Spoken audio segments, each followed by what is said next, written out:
नमस्कार, प्रयागराज एजुकेशन के YouTube channel पर आपका स्वागत है।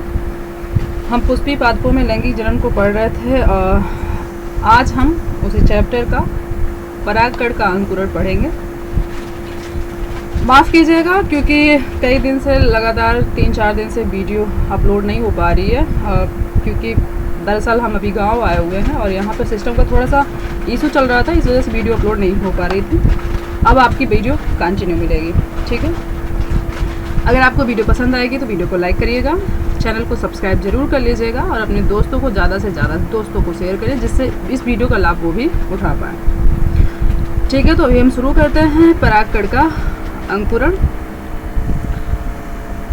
तो किसी भी पौधे की बात अगर करते हैं तो उस पौधे में जो जनन अंग होते हैं, सारी बातें आप जानते हैं। जो जनन अंग होते हैं वो कौन सा होता है? पुंकेसर तथा स्त्रीकेसर होता है। अब पुंकेसर में परागकण का निर्माण होता है। अब परागकण जो बनने की प्रक्रिया के बाद परागकण का जब निर्माण हो जाता है तो फिर एक प्रक्रिया होती है जिसे हम परागण कहते हैं, जिसे आप पढ़ चुके हैं, ठीक है। अब परागण की प्रक्रिया हो जाएगी, फिर उसके बाद परागकण का अंकुरण होगा, ठीक है। तो जैसे हम मान लेते हैं ये पुष्प है, पुष्प का वर्तिकाग्र है, ठीक है। ये पूरी हमारी स्त्री केसर है, जिसे हम कार्पेल या फिर पिस्टिल कह सकते हैं। अब एक कार्पेल का ये वाला भाग जो है पूरा क्या है? ये वाला भाग पूरा क्या है? फीमेल पार्ट है, जिसमें ऊपर का हेड वाला भाग इसे हम वर्तिकाग्र कहते हैं। और ये लंबी संरचना जो दिखाई दे रही है इसे हम वर्तिका या फिर स्टाइल कहेंगे, ठीक है, स्टाइल। अब ये स्टिग्मा पर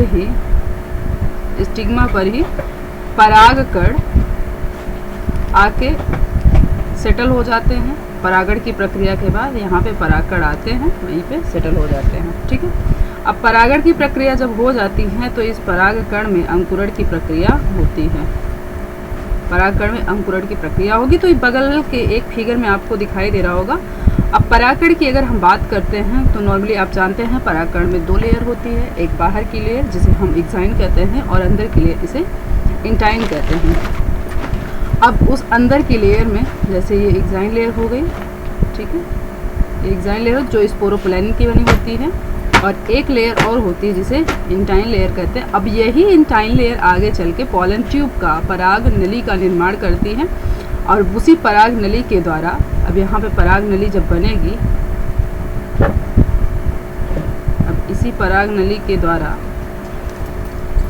परागकण, दूसरा कलर ले लेते हैं, इसी पराग नली के द्वारा परागकण नीचे ओवरी तक पहुंचते हैं, जहां पर क्या उपस्थित होता है? बीजांड यहाँ पर उपस्थित होता है, ठीक है। अब इसी बीजांड में ये प्रवेश करते हैं और वहां पर निषेचन की प्रक्रिया में भाग लेते हैं। तो सीधी सी बात है, परागकण का अंकुरण कहाँ पे होता है? तो परागकण का अंकुरण जो होता है वो स्टिग्मा पर होता है। परागकण के अंकुरण की प्रक्रिया में क्या होता है? परागकण के अंकुरण की प्रक्रिया जो होती है, इसमें जो इंटाइन वाली लेयर होती है, इंटाइन लेयर पॉलन ट्यूब का निर्माण करती है और साथ ही साथ एक नेक्स्ट स्लाइड लेते हैं तो उसमें आपको हम बात क्लियर कर पाएंगे। एक सेकेंड, स्लाइड हम ले लेंगे, फिर आपको बात अच्छे से क्लियर हो जाती है। अभी यहाँ पे अगर हम बात करते हैं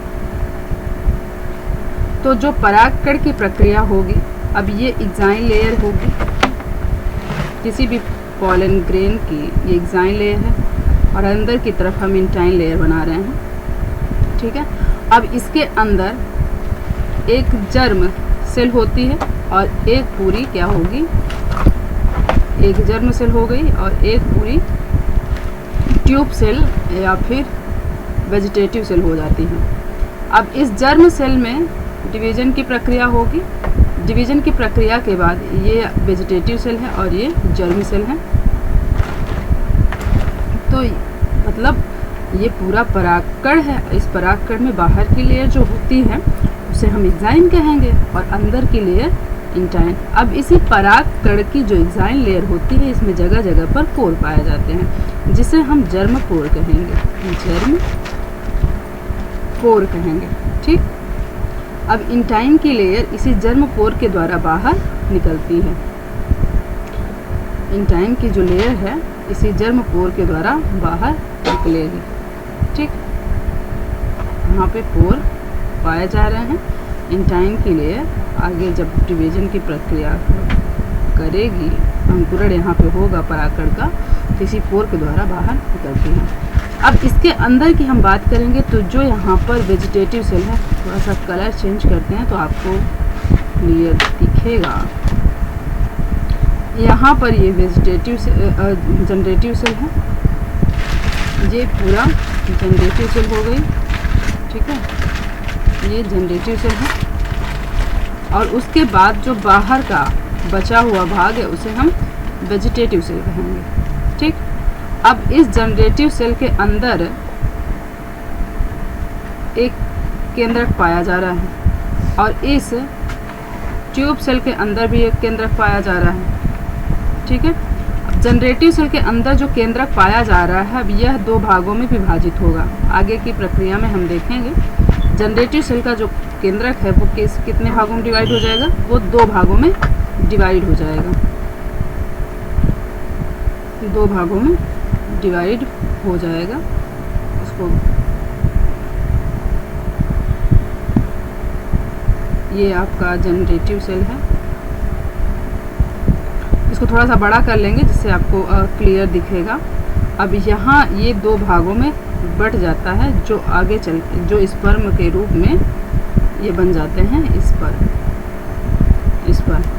अब इसके बाहर की जो लेयर है, इसके बाहर की जो लेयर है, ये पूरी, अब ये पूरा जो है ये पूरा ये वेजिटेटिव सेल कहलाएगा, जिसको हम कलर कर रहे हैं, ये पूरा वेजिटेटिव सेल कहलाएगा। ठीक है। अब इस वेजिटेटिव सेल में केवल एक केंद्रक पाया जा रहा है, इस वेजिटेटिव सेल में एक केंद्रक पाया जा रहा है। हम इसकी लेयर भी बना दे रहे हैं। ये इसकी इंटाइन लेयर है, कलर सही कर दे रहे हैं तो इससे आपको क्लियर हो जाएगा। ये इसकी इंटाइन लेयर है। ठीक है, इंटाइन लेयर है और ये इसकी एक्साइन लेयर है। ठीक है बेटा। अब इस एक्साइन लेयर में अब हम देख पा रहे हैं कि ये वाली जो ये जो सेल है जिसे हम जर्म सेल कह रहे हैं, अब इस सेल में डिवीजन की प्रक्रिया हुई जिससे यह दो केंद्रक में विभाजित हो गया, जो आगे चल के स्पर्म का निर्माण कर रहा है। ठीक है। अब जो यहाँ पे स्पर्म बन रहे हैं, अब यहाँ से बनने वाले पॉलिन ट्यूब के द्वारा आगे की तरफ मूव करेंगे। अब यहाँ से पॉलिन ट्यूब बाहर की तरफ निकलेगी, जर्म पोर के द्वारा पॉलिन ट्यूब निकलेगी और ये फिर यहाँ से इनका मूवमेंट होना शुरू हो जाता है। अब ये मूव करना शुरू कर देंगे। ठीक है, पॉलिन ट्यूब की तरफ। तो दो स्पर्म आपको आगे बढ़ते हुए दिखाई देंगे। अब अंकुरण की प्रक्रिया में यही होता है कि अगर मैक्सिमम जो पौधे होते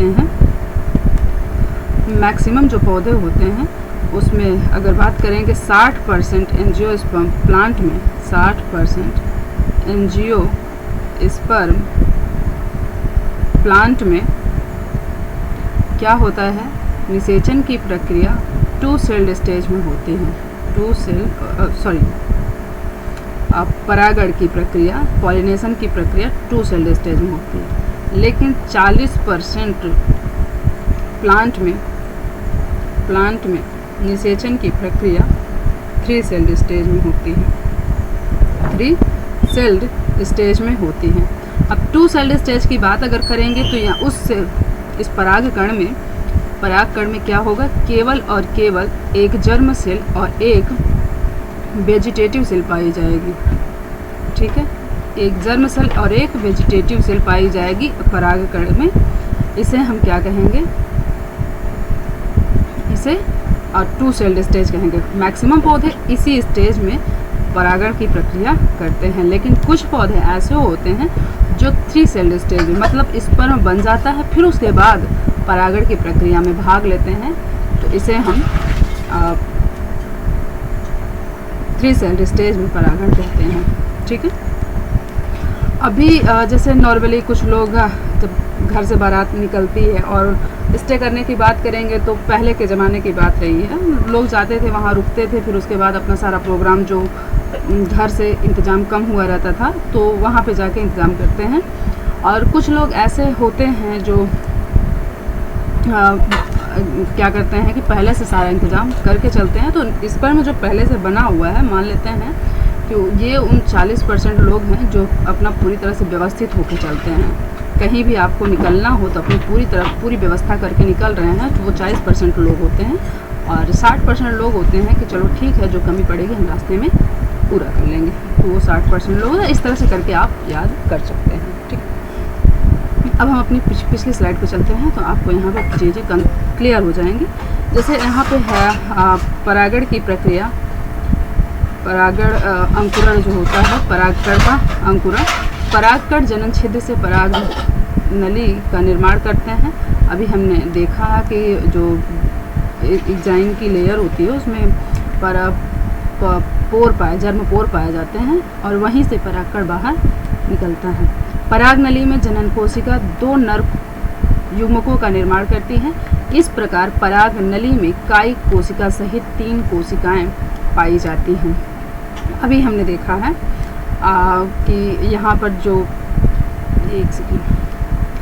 ये 2 स्पर्म सहित एक और कोशिका पाई जा रही है जिसे हम वेजिटेटिव सेल कहेंगे।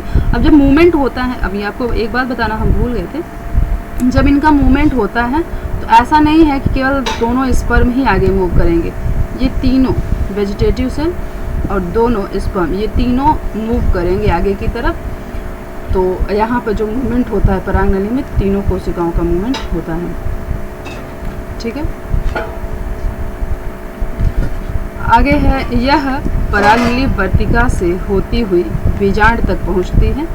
तो अब निषेचन की प्रक्रिया जब होती है, अब एक चित्र हम आपको दिखा रहे हैं, उस चित्र के द्वारा आप इसे क्लियर कर पाएंगे। जैसे यहाँ पर आप देख पा रहे हैं, ये जो है परागकण है, कलर चेंज करेंगे तो आपको क्लियर दिखाई देगा। ये परागकण यहाँ पे स्टे किया, फिर उसके बाद पराग नली यहाँ पे उपस्थित जो बीजांड है, इस बीजांड के अंदर प्रवेश करता है। ठीक है। तो यही बातें वहाँ पे बताई गई हैं।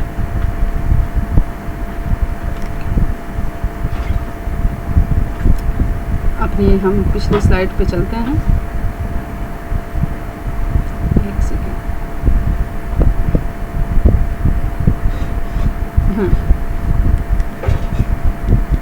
परागकण का अंकुरण कुछ इस तरह से हो रहा है, इस चित्र के द्वारा आप देख पा रहे होंगे। तो इस चित्र में दिया गया है, दिख रहा है कि ये जो है परागकण का प्राथमिक अवस्था होती है। फिर धीरे धीरे जब परागकण का अंकुरण होने लगता है तो परागकण में देखिए पॉलन ट्यूब बन रहा है और यहाँ पे जो बने हुए स्पर्म है उनका भी मूवमेंट दिखाई दे रहा है। ठीक है। और उसके बाद बगल वाली स्लाइड में आप, बगल वाले चित्र में ही आप देख पा रहे हैं कि परागकण में जो पराग नली है वो काफ़ी लंबी हो गई और यहाँ पे 3 सेल आपको दिखाई दे रही है, वेजिटेटिव सेल और 2 स्पर्म सेल दिखाई दे रही हैं।